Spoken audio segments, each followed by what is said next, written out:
Lady Evelyn, and I'm teaching at Stronghold of Battle Rock, Illnesses and Diseases in the Middle Ages. Was that good?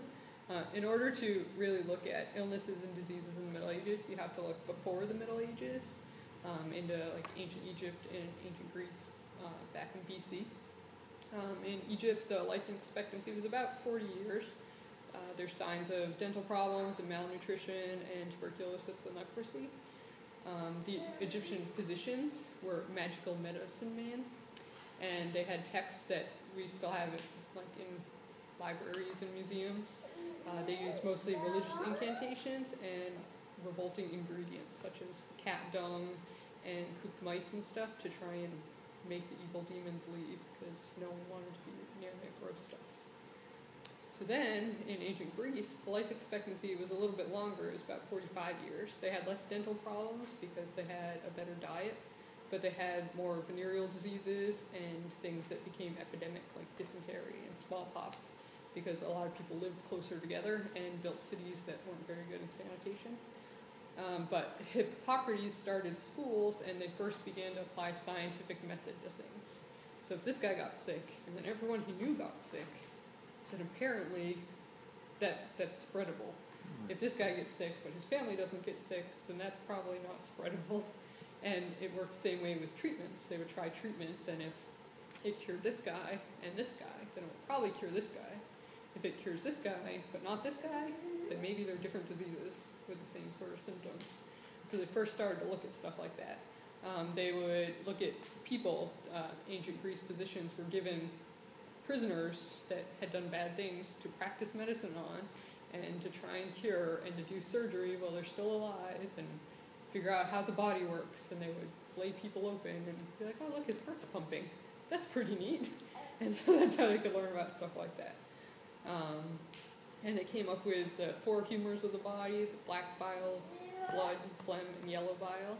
And they thought that most illnesses were imbalances of those things. So they started with bloodletting and trying to get them back in balance. And a lot of times if you lived in the northwest part of the city, well, that's really wet, so that makes phlegm be imbalanced. So your prescription is to move to the southeast side of the city where it's drier. And sometimes that would work because sometimes people just get better, like with colds and flus. And they're like, oh, that always works, because that was their scientific method at the time.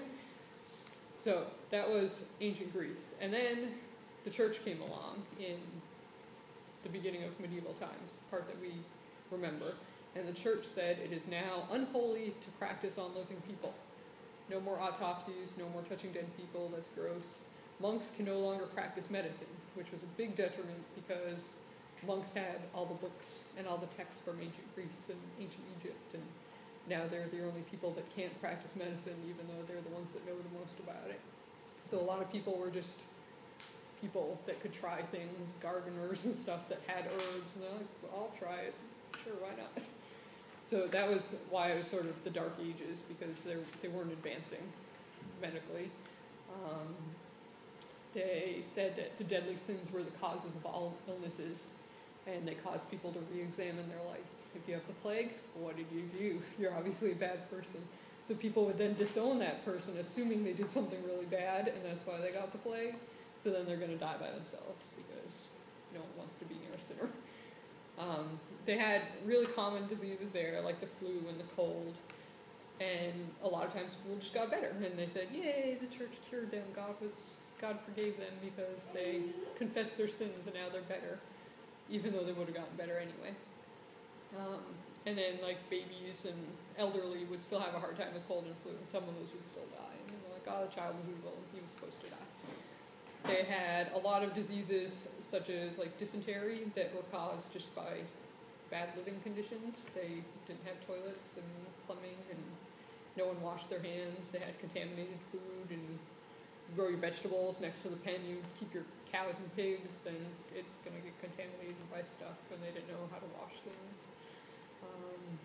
And that could be fatal because they'd get dehydrated, and there was no IV